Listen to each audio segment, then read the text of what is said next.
Nah, Bapak Ibu, teman-teman semua, bahwa konsep 70 kali 7 ini saya coba kaitkan di dalam Matius 18 ayat 22, firman Tuhan mengingatkan demikian. Yesus berkata kepadanya, bukan, aku berkata kepadamu bukan sampai 7 kali, melainkan sampai 70 kali 7 kali. Ya, bagaimana di sini diingatkan kalau kita bicara tentang 70 kali 7 kali ya. Angka ini bukan batas numerik. Seperti kita bicara 1, 2, 3 begitu ya. Melainkan sebuah metafora, penggambaran ya. Untuk pengampunan yang tiada akhir atau tidak terbatas. Ini berarti kita harus selalu siap mengampuni kapanpun dan sesering apapun kesalahan itu terjadi. Kalau kita bicara tentang konsep pengampunan yang tiada akhir atau tak terbatas ini, mari kita melihat diri kita di dalam hidup kita. Saya selalu mengatakan, karena ini bicara tentang rumah tangga ya, saya selalu mengatakan begini, juga terhadap diri saya ya, kami dalam pernikahan. Kami masing-masing dibesarkan atau kita masing-masing dibesarkan di keluarga kita puluhan tahun. Karena menikah itu kan pasti lewat dari angka biasanya ya, nggak belasan tapi puluhan. Kita masing-masing sudah punya konsep yang kita bawa dari keluarga, dibesarkan di tengah keluarga yang mendidik kita dengan pakem-pakem tertentu. Lalu tiba-tiba di dalam proses jatuh cinta, di dalam proses memutuskan untuk menikah, kita dipersatukan. Ya, kita udah bergumul ya, pasti kita udah doakan, apalagi kita sebagai orang Kristen. Itu pasti tidak serta-merta mau memutuskan menikah. Tapi ada proses yang kita lewati. Dipersatukanlah dalam rumah tangga. Perjalanan yang kita lakukan di tengah keluarga kita, itu bukan perjalanan yang mudah karena tadi latar belakang yang berbeda, didikan yang berbeda, pakem-pakem yang berbeda, ajaran yang berbeda, kebiasaan-kebiasaan berbeda, masuklah di dalam perpaduan antara laki-laki dan perempuan atau suami dan istri. Ya, jadi kalau kita bicara harus siap mengampuni kapanpun dan sesering apapun kesalahan itu terjadi. Saya ambil contoh diri saya. Pertama kali ketika menikah yang saya selalu ribut dengan bapak yang sekarang lagi ada di Kalimantan adalah urusan apa toh nggak Bapak Ibu? Urusan odol atau pasta gigi. Ya, saya kalau sikat gigi itu mencet odol kemanapun saya mau, yang penting odolnya gemuk. Dari tengah, dari bawah, pokoknya suka-suka saya lah. Nah kalau bapak ini, dia kalau pencet odol dari bawah. Ya dari bawah. Lalu dia bilang, kalau saya taruh, dia bilang, Iva odolmu itu gak berbentuk. Karena masing-masing kita beda kan odolnya. Odolmu gak berbentuk, gak berbentuk apa? Coba lihat, melengkung sini, melengkung. Yang penting sikat gigi, saya jawab gitu kan. Oh gak bisa, lihat odolku, odolnya memang rapih dari bawah ya. Saya bilang, adalah udahlah yang penting kita sikat gigi. Gak bisa begitu kata dia. Itu urusan odol ya. Saya sampai gini, kok ada ya orang kayak dia nih masalah odol aja diributin. Saya lihat dari mana lah konsep ini dia belajar odol ini. Karena saya dari kecil mama saya kasih kita pasta gigi mau dari manapun terserah. Nah saya juga lihat udah mulai gak bisa dipijit, oh buang ganti yang baru gitu kan. Nah saya perhatikan ketika ketemu mertua saya. Itu sama dari bawah. Udah tinggal sedikit mertua saya digulung. Ya, digulung. Nah, di situ saya lihat. Nah, ini ajaran emaknya, ini ajaran mama saya. Nggak nemu kan? Walaupun sama-sama sikat gigi. Nah, saya bayangkan lah itu sering terjadi. Bahkan sampai hari ini 31 pernikahan kami, 31 tahun pernikahan kami, itu juga terjadi. Masalah gesekan demi gesekan yang kalau kita katakan mungkin ada luka ketika dia bicara, dia juga begitu dengan saya, begitu ada luka. Nah, gimana cara mensiasatinya ketika kita bicara pengampunan? Kalau flashback 31 tahun yang lalu kami menyatakan menikah, sebelumnya pasti ada pacaran. Kami waktu itu komitmennya gini, pokoknya siapa yang berpacaran, dalam pacaran ini berantem, dua-dua kita salah. Kalau saya mulai, kamu yang mulai, pokoknya antara kita berdua, dua-dua salah. Jadi kita harus bertekuk lutut minta pengampunan Tuhan. Ya, jadi kalau saya lagi berantem atau saya mulai atau dia yang mulai, kita pasti dua-dua kita salah. Karena nggak mungkin berantem itu prosesnya nggak akan terjadi kalau salah satu ngalah kan. Ini kan repotnya salah satu nggak ada yang mau ngalah. Karena buat saya benar, buat dia juga dia benar gitu ya. Jadi kita harus mengatakan kita mohon ampun di hadapan Tuhan karena kita udah berantem gitu. Dan itu kita terapkan sampai hari ini. Walaupun bentuk berantemnya agak beda sekarang dibandingkan dulu ya. Tapi tetap Belajar pengampunan yang tiada akhir atau tak terbatas itu enggak gampang. Nah, kenapa? Forgive, dia terbentuk dari dua kata ya, menarik, yaitu for, untuk memberi, dan give, memberi. Jadi tindakan mengampuni for and give atau forgive tadi, memberi dua kali atau memberi lebih kepada seseorang yang sebenarnya tidak layak menerima pemberian itu karena kesalahannya yang besar kepada kita.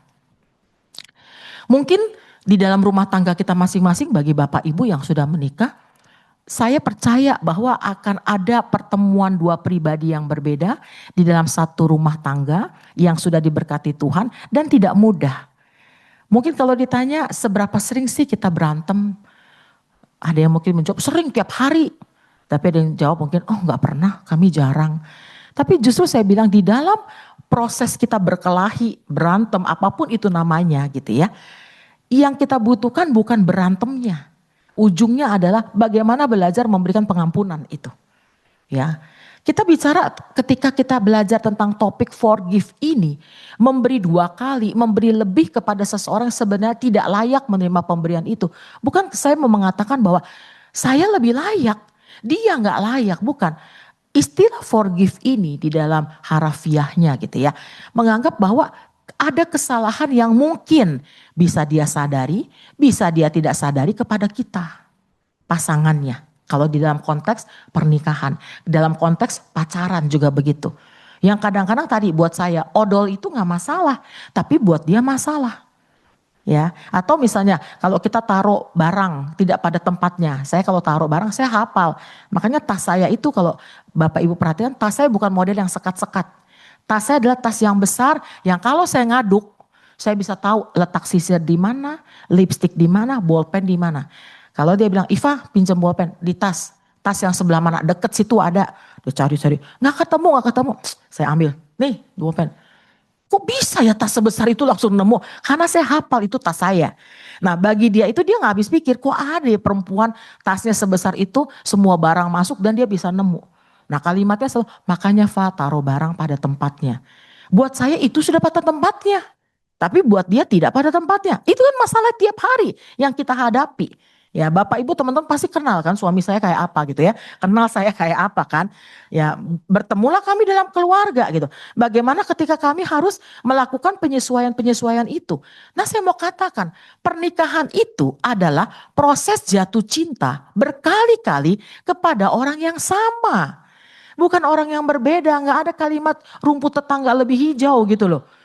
Proses jatuh cinta ya berkali-kali kepada orang yang sama. Orang yang sama, pandangilah foto pernikahan kita. Yang bagi yang sudah menikah ya, lihatlah pasangan kita pada saat before after. Puji Tuhan kalau before afternya lebih bagus.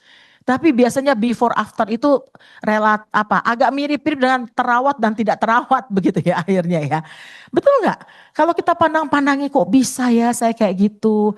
Waduh kok modelnya dulu saya gini. Lalu sekarang kita pandangilah pasangan kita. Lain banget sama yang dulu kan gitu ya. Jadi bagaimana proses ini terjadi? Jatuh cinta berkali-kali kepada orang yang sama. Saya mau katakan, mudahkah hal itu dilakukan? Ya, pasti Bapak Ibu yang sudah menikah awal-awal pernikahan terkaget-kaget. Karena kan pasti ada keajaiban-keajaiban yang kita temukan ketika pertama kali misalnya yang paling gampang lah tidur di satu kamar. Iya kan? Iya betul Bu Nevi. Kita nggak pernah nyangka kan sekeras itu ngoroknya. Saya masih ingat banget ketika saya sedang mendampingi mahasiswa, waktu itu ada rapat kerja mahasiswa, saya tuh sendiri dapat kamar sebagai dosen. Mereka tidak pernah tahu suami saya itu nyusul. Lalu kan ada kamar namanya Ibu Juanifa gitu ya. Tidurlah kan di kamar itu. Pagi-pagi mereka udah senam-senam nih. Saya bilang udahlah nanti aja lah senam-senam di rumah juga bisa kan. Saya di kamar. Tapi mereka gini, gak nyangka Bu Iva itu tidurnya ngoroknya kenceng banget. Wah dalam hati saya agak tercemar saya dengan kalimat mereka kan. Bukan saya itu, tapi kan mereka gak tahu suami saya di dalam. Wah Bu Iva ngoroknya kenceng banget. Makin banyak yang komentar gitu, saya bilang, bukan saya tapi Bapak. Oh maaf bu, kata mereka itu ya. Itu saya terkaget-kaget kan. Bagaimana saya jatuh cinta berkali-kali kepada orang yang sama. Dia juga begitu mungkin dengan saya. Ya, wih ternyata Iva kayak gitu loh orangnya gitu ya. Jadi mudahkah hal itu terjadi? Mudahkah hal itu kita lakukan? Proses seperti ini itu juga butuh pergumulan dan perjuangan. Ya, gak gampang ketika kita melihat di sekeliling kita akan banyak yang lebih cantik, akan banyak yang lebih ganteng. Bagaimana pernikahan itu bisa bertahan bukan dari fisik. Saya teringat gitu ketika Pak Bigman bilang begini, pada saat engkau muda, engkau melihat pasangan atau lawan jenismu pasti dari cantik dan ganteng. Itu pertama. Ya, kesan pertama pasti menentukan. Selanjutnya terserah Anda, itu iklan salah satu parfum kan. Lalu beranjak makin dewasa, yang dilihat apa? Bukan lagi bicara ganteng atau cantik, tetapi bicara take and give. Kamu bisa kasih saya apa? Saya bisa kasih kamu apa? Contoh yang paling gampang, kenapa kamu mau menikah sama dia? Pasti jawaban kita, abis dia baik sih sama saya. Abis dia sabar sih sama saya. Abis dia mau sih ngertiin saya. Sebenarnya tuh saya loh sebagai egosentris. Betul gak? Pusatnya tuh saya loh. Ego itu saya. Jadi jarang kan, kenapa kau menikah sama dia? Saya kasihan sama dia, itu jarang walaupun ada. Lebih banyak dia baik sama saya, dia perhatiin saya, dia ngertiin saya. Nah itu puncaknya adalah saya. Lalu ketika kita semakin tua, bukan lagi bicara ganteng atau cantik, bukan lagi bicara take and give, tapi bicara kebergantungan. Her, kacamataku di mana? Di kepala. Oh iya di kepala. Karena semakin tua kan kita minus ini kan menuju ke plus kan. Jadi kita kalau lihat lihat deket kan nggak masalah. Tapi lihat jauh yang kita nggak bisa kan. Tapi atau sebaliknya ada orang misalnya plus minusnya itu eh, agak unik gitu. Jadi kita pasti lihat kita udah jelas lihatnya nih, udah jelas. Tapi kita mau lihat yang lebih jauh. Di mana lah kacamataku? Atau dia nanya, coba kamu kalau cari pakai barangku itu kembalikan pada tempatnya. Barang apa? Kacamata. Enggak, gua pakai kacamatamu, mana mungkin kita bilang. Kacamata, itu di kepala. Oh iya, bilang dong kalau di kepala. Di dalam hatiku, orang bilang pakai kacamata dia. Nah itu hal sederhana ya. Kebergantungan. Mulai dari kita nyari-nyari ya masalah kacamata, mungkin meletakkan barang gitu ya. Yang agak berbeda tempatnya dan gak ketemu. Sehingga saya katakan belajar mengampuni adalah satu proses yang perlu dilewati oleh setiap pasangan yang sudah menikah. Kalau belum menikah ini sangat gampang. Segala sesuatu itu akan dipoles sedemikian rupa. Cantiknya dia make up ketemu gitu ya. Yang laki-laki semprot sana semprot sini lalu apel malam mingguan. Tapi sesudah menikah bagaimana belajar mengampuni itu proses yang cukup rumit dan tidak mudah. Itu baru bicara keseharian. Bicara ketika terikat lagi. Ketika ketemu lagi dengan namanya mertua. Ipar. Iya kan? Teman dekat. Sahabat. Lalu ketika dia pulang ke rumah itu tidak tepat waktu. Karena dia sedang reuni sama teman-temannya. Lupa waktu namanya juga reuni. Makanya reuni kan jarang bawa pasangan ya Bapak Ibu ya.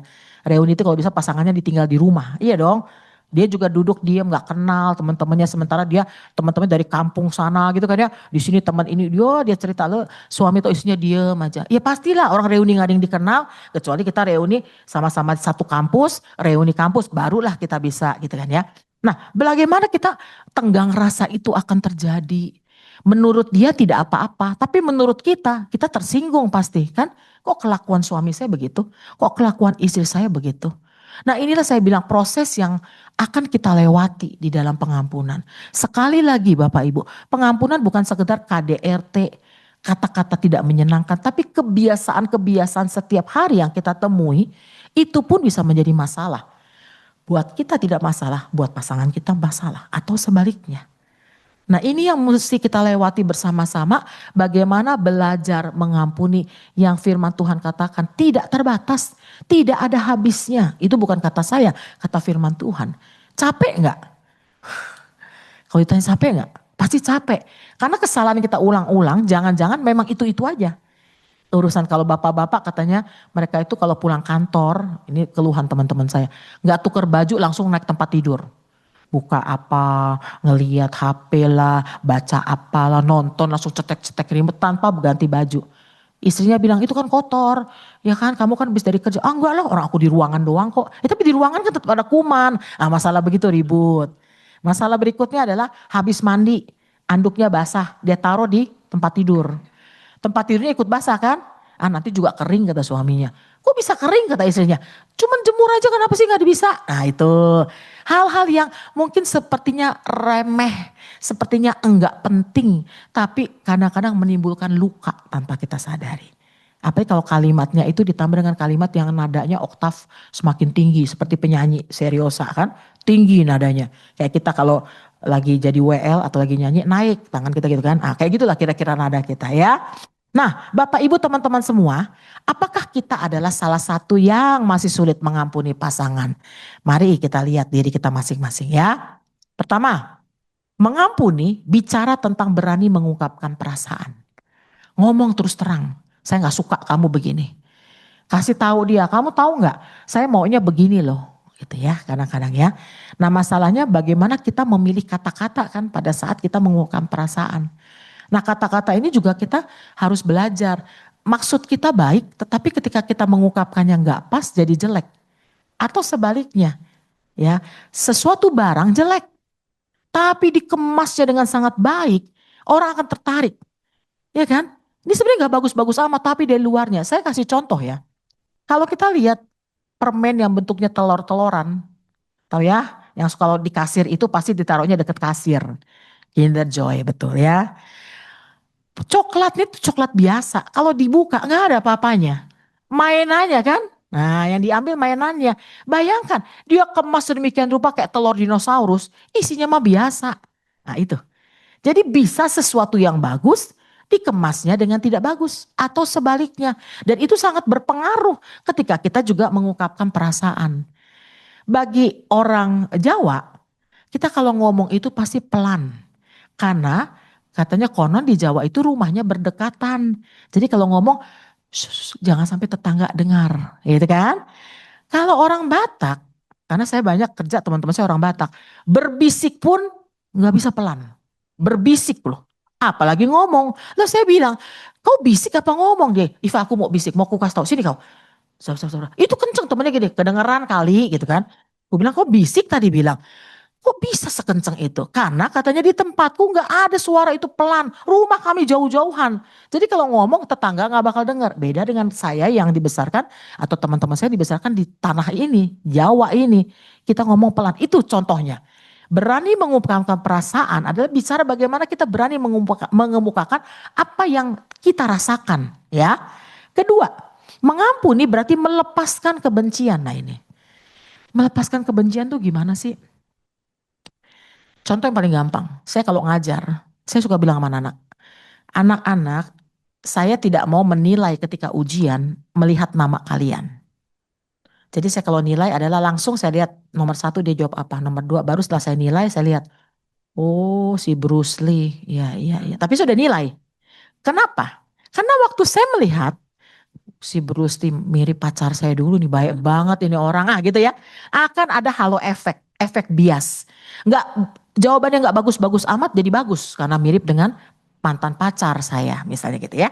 Nah bayangkan ketika kita juga membayangkan itu melihat orang yang mirip suami kita, yang mirip istri kita, teman kerja kita, kan bukan salah dia mukanya mirip. Atau mengingatkan kita pada seseorang yang kita benci. Mengampuni, melepaskan kebencian. Kita kadang nggak bisa bedain.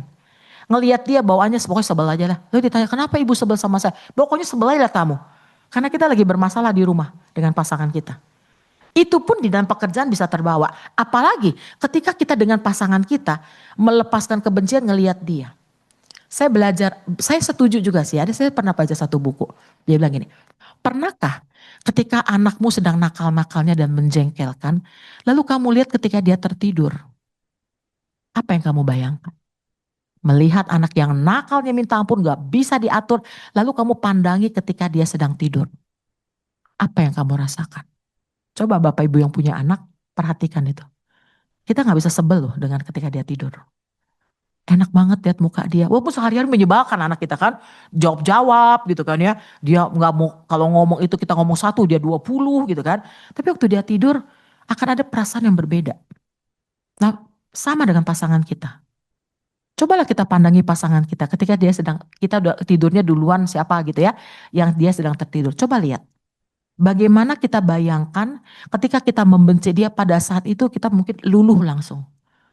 Dia tidak sejahat yang kita pikirkan. Kalau dia jahat, kenapa saya mau menikah sama dia dulu? Itulah pertanyaannya. Jadi dalam buku itu dikatakan begini, ketika Anda mulai membenci pasangan Anda, ingatlah dulu kenapa Anda memilih dia menjadi pasangan Anda. Segala sesuatu pasti dimulai dengan sesuatu yang baik. Kalau nggak mungkin. Saya bergumul buat dia, berdoa buat dia, diberkati Tuhan menjadi pasangan saya. Lalu tiba-tiba saya langsung membenci dia. Belajar untuk melepaskan kebencian adalah ketika kita melihat dan mengingat kembali awal kita mengikatkan komitmen untuk mau bersatu dengan dia. Karena tadi jatuh cinta berkali-kali dengan orang yang sama. Lalu yang berikutnya, ketika kita masih sulit mengampuni. Mengampuni adalah membantu mengubahkan hati kita. Mengubahkan bahwa kita tidak sendiri. Kita punya dia. Lihatlah sisi positifnya ketika kita mulai menghadapi negatif-negatifnya dia. Jadi waktu kita sebel banget ini orang bener-bener nggak mau kalah. Bener-bener kita mulai begitu ya. Tapi langsung tek inget apa positif dia. Oh dia adalah orang bertanggung jawab. Oh dia adalah orang yang konsisten. Oh dia adalah satu perkataan sama dengan satu perbuatan dia. Oh dia adalah orang yang mau melindungi istri dan anak-anaknya. Dia adalah orang yang perhatian. Nah itu. Jadi ketika kita mulai membenci pakai tanda kutip gitu ya. Kita sadar hati kita yang diubahkan untuk menerima dia bukan karena ada apanya gitu. Saya sayang kamu karena uangmu tebal. Dompetmu bukan uangmu, dompetmu tebal. Saya mengasihi kamu karena kamu ganteng banget ya. NKRI kamu doang yang ganteng gitu kan ya. Saya mengasihi kamu karena kekayaanmu 7 turunan atau apapun itu gitu. Kamu pinter. Kan pasti kekaguman-kekaguman kita secara fisik begitu. Pinter ya kan. Kaya. Lalu dia baik. Pasti kan begitu. Nah waktu kita bicara mengubahkan hati. Saya mau mengatakan bahwa ketika saya mungkin ada masalah dengan pasangan saya. Saya merasa kok dia nyakitin banget ya kalau ngomong ya. Tapi di satu sisi saya juga harus melihat diri saya. Kenapa dia begitu? Mungkin saya yang mulainya nggak bagus gitu. Jadi kalau saya udah mulai tinggi lalu dia bilang, kok kamu marah? Iyalah, saya mesti marah ya. Tapi ketika saya diem, saya biasanya nyamperin dia, sorry ya, aku yang salah. Karena buat saya yang memulai duluan gitu. Berarti saya harus minta maaf duluan seperti komitmen kami. Nggak mungkin saya bilang, ya harus tunggu dia lah minta maaf. Dia kan laki-laki, saya kan perempuan. Dia nggak bisa gitu. Jadi saya percaya ketika saya mengampuni ada hati yang diubahkan. Hati siapa? Hati saya. Karena saya yang nggak beres gitu. Ya. Dan ketika kita bicara sulit mengampuni, iya. Karena mengampuni itu membutuhkan proses. Kembali lagi, jangan pernah kita marah sampai matahari terbenam. Kita nggak pernah bisa mengampuni.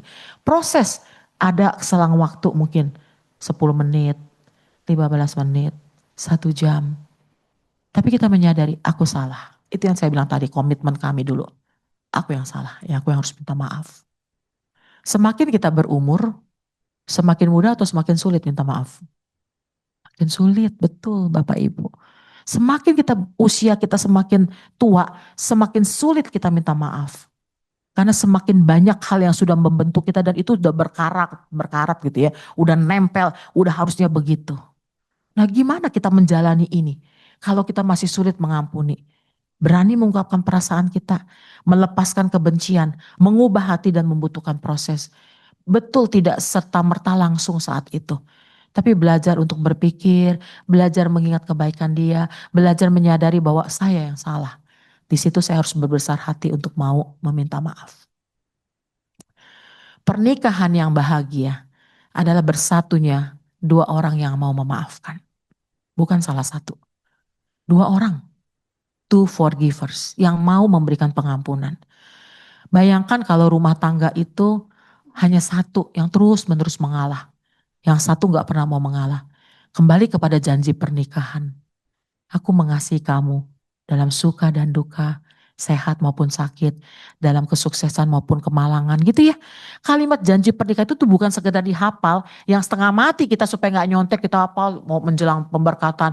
Lalu adalah juru contek yang baik hati kasih kita kertas gitu ya.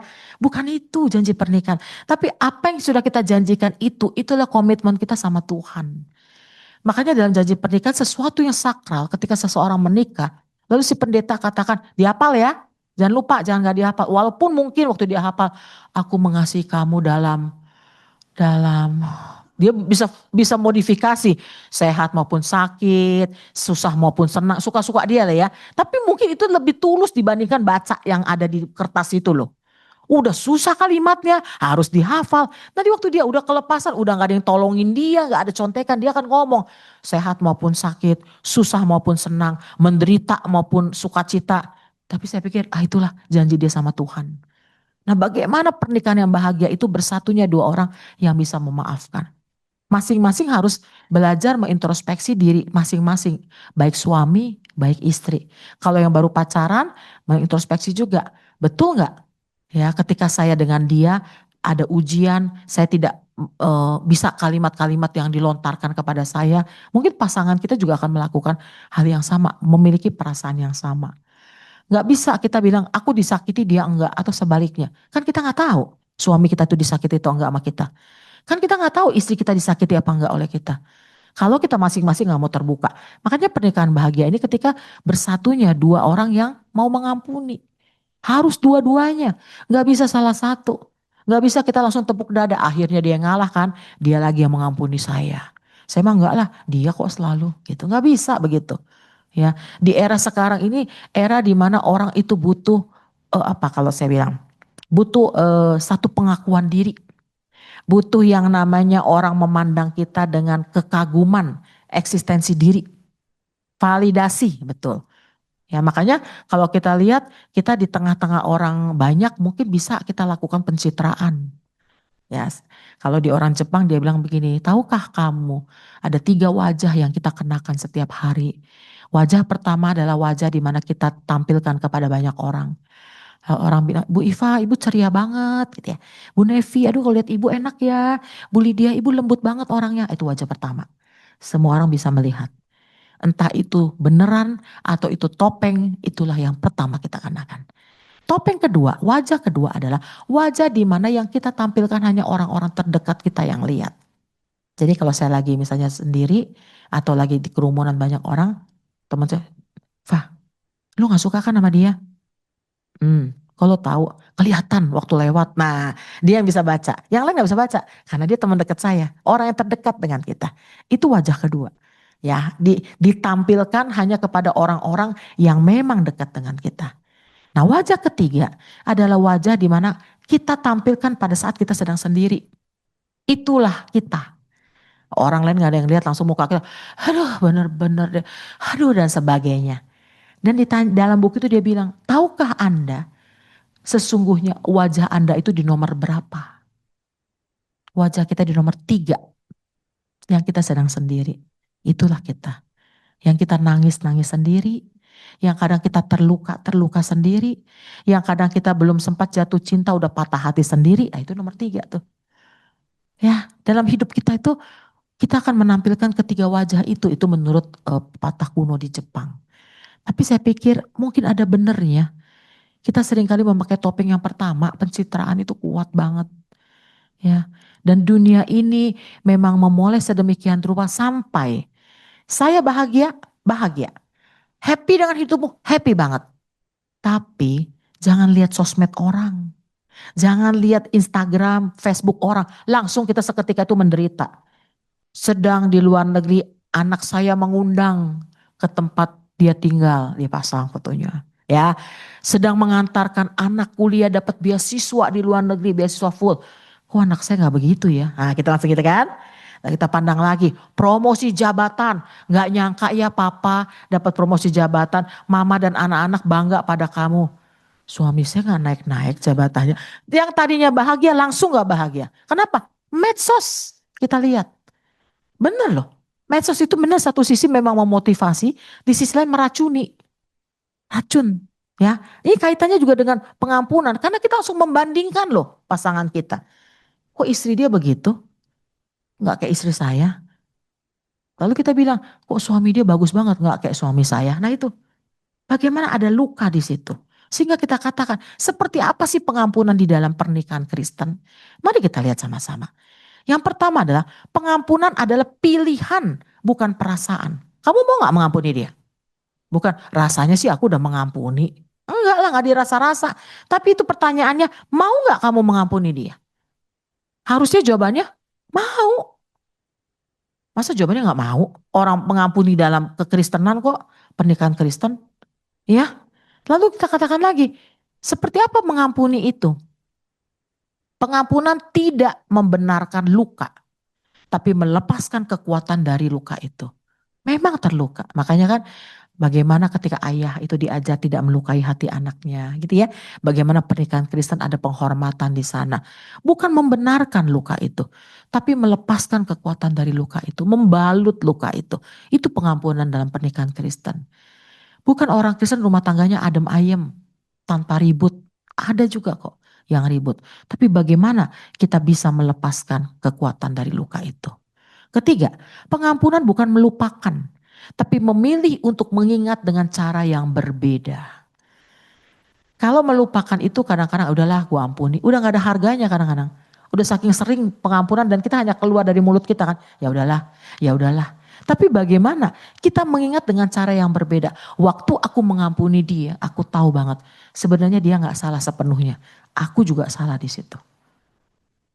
Bagaimana kita tetap melihat bahwa kesalahan itu bukan hanya di satu pihak.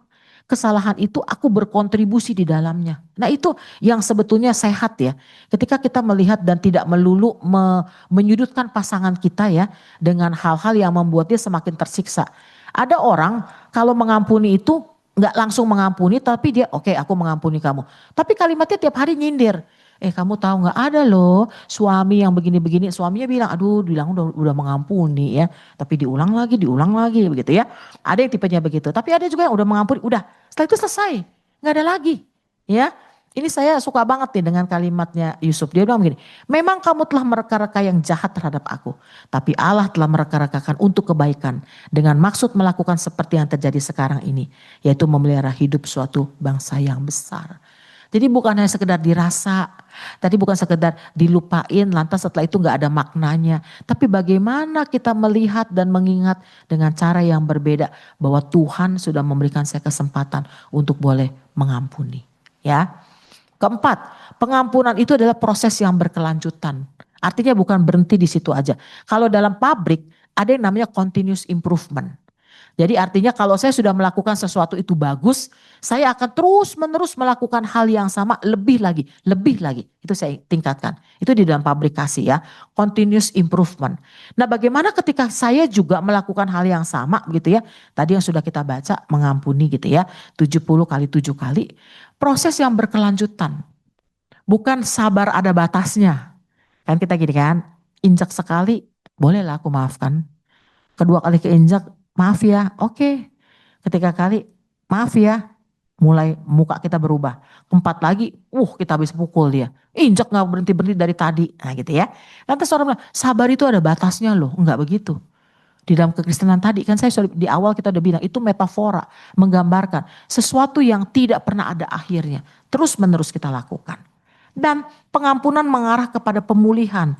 Tapi tidak selalu langsung. Nah waktu bicara tentang pemulihan ini Bapak Ibu teman-teman ya. Ini sesuatu hal yang harus kita gumulkan bersama. Artinya ada proses yang tadi saya katakan.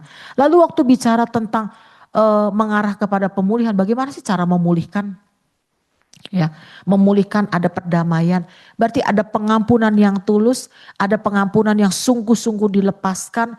Dan pengampunan itu membuat segala sesuatunya menjadi lebih baik. Nah disinilah pengampunan yang mengarah kepada pemulihan. Gak selalu langsung butuh proses iya. Pemulihan itu adalah aku tidak mengingat-ingat kesalahanmu lagi kira-kira begitu. Aku gak ulang-ulang lagi. Tapi jujur ya perempuan itu punya daya ingatnya luar biasa.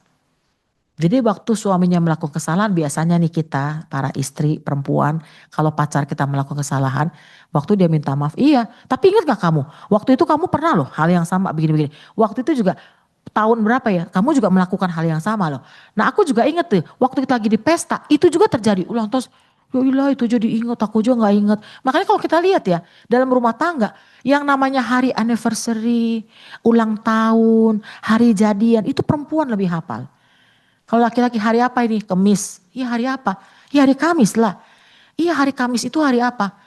Ya aku gak tahu pokoknya Kamis gitu kan. Ih dia gak peka banget. Ini hari pertama kita ketemu loh. Hari pertama ketemu. Iya waktu di kampus inget gak? Yalah hari pertama ketemu hari Kamis. Mana inget gitu kan pasti kan. Orang ulang tahun aja suka lupa. Nah, kita perempuan tuh itu. Jadi kalau kita bisa bayangkan ya, kesalahan itu kita perempuan itu akan lebih sulit melupakan karena memang kita punya daya ingat detail. Laki-laki itu punya pemikiran makro. Perempuan punya pemikiran mikro. Ya, artinya gini, kalau laki-laki dia punya daya ingatnya secara global, dia tahu. Oh begini, perempuan itu detil banget secara mikro. Kalau di ekonomi itu mikro, kecil-kecil perintilan. Nah itu emak-emak inget tuh. Ya, emak-emak itu sangat detil. Nah kadang-kadang kita suka tersinggung kan menghadapi bapak-bapak yang cuek. Dia nggak inget itu tadi. Hari pertemuan, ya mana dia inget lah. Kalau perempuan tuh gini, kamu inget nggak baju yang kupakai? Kenapa? Bagus nggak? Bagus. Kamu inget nggak? Ingat kenapa? Ya waktu ini pakai di mana kamu ingat nggak? Ya mana saya ingat bajumu tiap hari ganti gitu ya. Tapi kita kan ingat, ini waktu kita nonton pertama, waktu di bioskop ini filmnya ini, kita ambil duduknya nomor ini. Saya suka begitu tuh. Ingat nggak bajunya? Baju yang mana? Ini aku pakai, ini baju yang pertama. Nah itu perempuan. Itu pun bisa ribut. Urusan apa? Nggak pulih-pulih gitu loh. Urusan baju. Ya kan? Harus kita akui loh. Pernikahan Kristen ini unik, termasuk unik ya. Makanya kita kalau kita memilih pasangan hidup, mendoakan dia bagi teman-teman yang belum menikah. Coba pikirkan loh. Bener loh, kamu hidup di dalam satu rumah tangga dengan pasangan yang sama bertahun-tahun sampai maut memisahkan orang yang sama punya kebiasaan seperti itu. Kira-kira sanggup nggak? Jujur aja. Jangan kamu lihat kayaknya baik banget, ih dia tahan ya, dia sabar menghadapi aku. Nanti udah menikah, lain lagi ceritanya. Lain lagi, ya gitu ya. Makanya di dalam buku pernikahan, dalam akte pernikahan gak ada expired date-nya. Nggak ada. Sampai kapan sih kita berakhir ya? Pernikahan dicari di ujung ya kan? Syarat dan ketentuan berlaku itu pun nggak ada. Kalau barang kan ada di bawahnya syarat ketentuan berlaku. Ini nggak ada pernikahan Kristen. Sehingga kalau kita lihat pengampunan itu memerlukan kekuatan dari Tuhan. Bukan pada diri kita sendiri. Segala sesuatu, segala perkara dapat kutanggung di dalam Dia yang memberi kekuatan kepadaku. Kalau kita mengandalkan kekuatan diri capek, pasti capek. Walaupun kita orang Kristen, jam terbang pelayanan kita mungkin udah tinggi. Ya udah gak ada yang bisa ngalahin lah ya. Tapi kalau kita mengandalkan kekuatan diri, kita pasti capek banget. Karena hidup yang kita jalani itu kan tiap hari. Lantas kita bilang, aku gak pernah ribut sama suamiku. Si istri bilang, suami bilang, aku juga gak pernah ribut sama istriku. Jangan kita kagum sama dia. Lantai tinggalnya berbeda. Kayak teman saya. Aku gak pernah ribut, dia panggil suaminya si Om. Aku gak pernah ribut Bu Iva sama si Om ini. Lalu suaminya bilang, aku juga gak pernah ribut sama ibu ini. Wih, pasangan yang ideal banget semua orang gitu kan ya. Saya bilang, Bu Iva kok senyum-senyum? Bukan. Jangan-jangan kalian satu rumah pun beda lantai karena saya tahu rumah. Kok tahu Bu dia lantai 3, aku lantai 2? Ya iyalah. Gak akan pernah ketemu, gak ada ribut. Dia aku pulang kerja masuk kamar. Ya, lalu dia kunci dengan aktivitas dia yang istrinya juga besok kerja lagi. Gak ketemu kadang-kadang ya karena lantainya beda. Ah itu. Lantas kita dengan bangganya kita bilang aku gak pernah ribut sama dia. Aku juga pernah ribut sama dia. Beda kota. Ya iyalah LDR. Cobalah kita. Kalau orang bilang apa? Dekat bau bangkai, jauh bau harum. Gitu ya. Wangi kata kalau jauh. Cobalah kita cek. Kalau kita berdekatan. Gak usah jauh-jauh. Di rumah kita dengan keluarga kita. Deket kan? Lalu kita beribut aja urusan baju lah minjem-minjem. Sepatu lah main pakai aja gitu. Coba ketika salah satu dari kita kos. Kalau nggak ditelepon, kapan kau pulang? Kita udah kangen loh, udah lama kita nggak ngobrol. Begitu sampai rumah, ribut besar. Padahal tadi dikangen-kangenin. Bener nggak? Itu yang bagi teman-teman yang udah merantau nih. Yang orang tuanya jauh. Kalau udah jauh dicariin kan, tapi udah deket ribut kan sama mama kita, sama bapak kita. Sama dalam keluarga tuh kadang-kadang tanpa kita sadari kita juga begitu. Kekuatan siapa? Kekuatan diriku sendiri, bukan kekuatan Tuhan. Sehingga dalam aplikasi kita ya bersama-sama. Pertama, di dalam pernikahan pengampunan adalah mengakui luka. Tapi percaya Tuhan mampu menggunakan luka itu untuk kemuliaannya. Aku terluka, iya. Kamu ngomong kasar, iya. Kok kamu ngomongnya gitu ya? Mungkin suami kita akan bilang atau istri kita, aku gak bermaksud begitu. Nah, dalam pernikahan itu hal-hal seperti ini yang harus kita percaya bahwa luka yang ada gitu ya. Tuhan bisa pakai untuk pemulihan antara suami dengan istri. Saling memaafkan, saling tadi forgive, memberi 2 kali lebih. Mungkin bagi orang yang kita anggap tidak layak menerima pengampunan kita. Dan yang kedua, jika pengampunan terasa mustahil, itu karena dengan kekuatan kita sendiri, namun tidak bagi Tuhan. Kamu bisa gak mengampuni dia? Suamimu sudah selingkuh. Kamu bisa mengampuni dia? Bisa. Lantas orang bilang, hebat banget. Kamu bisa mengampuni dia. Jelas suamimu udah selingkuh loh. Bisa. Kenapa? Apa rahasianya? Karena Tuhan yang kasih aku kekuatan. Dia bapak dari anak-anakku. Mungkin pada saat yang lalu dia selingkuh, dia terpleset. Tapi saya percaya dia tidak akan melakukan yang kedua kali. Itu kalimat yang saya dengar dari teman saya. Saya bilang hebat kamu. Kalau saya di posisi kamu mungkin gak gampang tuh ngucapin kalimat itu. Dia bilang, Iva, sejelek-jeleknya dia ayah dari anak-anakku. Aku memaafkan dia, aku ampuni dia. Mungkin dia pernah tergelincir saat itu. Tapi aku memberikan kepercayaan pada dia. Dia tidak akan melakukan hal itu lagi. Salut saya. Padahal kita udah tahu suaminya kayak apa. Tapi dia memberikan kepercayaan penuh. Karena itu tadi, saya punya Tuhan. Dan saya salut ketika juga dia bawa firman. Mungkin ada orang yang memandang sinis, itu kan suaminya selingkuh gitu. Dia bisa loh ngomong. Iya Bapak Ibu, betul suami saya pernah terjerat di dalam perselingkuhan. Tapi saya percaya dia berubah karena ada Tuhan di tengah keluarga kami. Itu luar biasa buat saya kalimat itu. Ya, ketika kamu berjuang dengan pengampunan dalam pernikahan, minta kepada Tuhan anugerah untuk memberikan belas kasih, kekuatan untuk melangkah maju dan pemulihan. Minta pada Tuhan, hanya itu kekuatan kita. Ketika kita juga mungkin terluka oleh pasangan kita dalam kata-kata, kita mungkin bisa bicara sama Tuhan. Tuhan kenapa ya dia ngomong itu? Saya harus tadi kan berani mengungkapkan, menyatakan perasaan kita. Bahwa kita juga butuh pengampunan dari Tuhan, menyelesaikan diri kita sendiri untuk bisa mengampuni dia. Ya, kalau kita cuma mengandalkan kekuatan diri, gak akan bisa selesai Bapak Ibu teman-teman semua. Gak kuat kita menjalaninya. Ya karena ketika suami kita meninggalkan rumah, buka pintu pagar, dia bukan lagi milik kita. Kita gak mungkin pasang CCTV di sekeliling badan dia. Dulu saya masih ingat ada teman saya di kantor. Lagi rapat lalu mamanya bilang, coba videoin. Lagi rapat, videoin. Suaminya gini, tuh lagi rapat aku. Kan gak mungkin kita tiap saat begitu. Ya, sampai saya bilang gini, itu kenapa istrimu? Dia gak percaya aku rapat Bu Iva. Nah kenapa bisa begitu? Ya mungkin karena dia pernah merasa suaminya mengkhianati dia. Belum ada pengampunan secara pemulihan. Ya jadi tiap kali begitu. Ada kamera ini memang luar biasa masalahnya kan. Keliling gini. Coba itu sama. Itu sebelahmu siapa? Dia zoom. Nih temanku. Oh tahu aku dosen itu. Ya udahlah katanya. Bayangkan loh. Ini yang kita lihat ya. Bagaimana kita minta belas kasih Tuhan. Dan waktu ditanya. Iva. Saya pernah ada pertanyaan itu. Iva. Lo percaya gak sama suami lo? Percaya. Lo yakin sama suami lo? Yakin. Oh bisa sih yakin itu. Karena pada saat dia keluar dari rumah, buka pintu, dia hanya diawasi oleh Tuhan. Dan dia milik Tuhan. Tuhan yang menjaga dia. Kalau dia pun macam-macam urusan dia sama Tuhan. Bagaimana saya bisa katakan saya gak percaya dia? Dan dia juga begitu ke saya kan? Percaya gak sama aku? Ya pasti dia percaya. Karena kami punya Tuhan. Kecuali kita memang udah punya niat ya. Wah saya hari ini gak pulang ke rumah lah. Bilang aja lembur gitu kan. Bisa begitu. Tapi kan dalam pernikahan Kristen gak ada begitu Bapak Ibu teman-teman. Ya keluar dari rumah. Dia berpisah dari kita. Dia adalah seutuhnya milik Tuhan. Urusan dia sama Tuhan. Dia mau melakukan apapun ada Tuhan di sana. Karena saya gak punya CCTV yang melekat di tubuh dia. Atau saya bilang, kamu lagi rapat ya? Iya. Siapa teman rapatmu? Si ini. Coba aku cek. Kan gak mungkin gitu. Dia juga tidak melakukan hal yang sama dengan saya. Karena kita punya kepercayaan, punya Tuhan. Dan jika kamu sedang berjuang untuk mengampuni pasanganmu, kuatkan hatimu. Jika kamu sedang berjuang untuk mengampuni pasanganmu. Artinya dalam kondisi saat ini kita sedang ada di posisi butuh mengampuni dan pengampunan. Tuhan melihat lukamu dan dia berjalan bersamamu untuk melewatinya.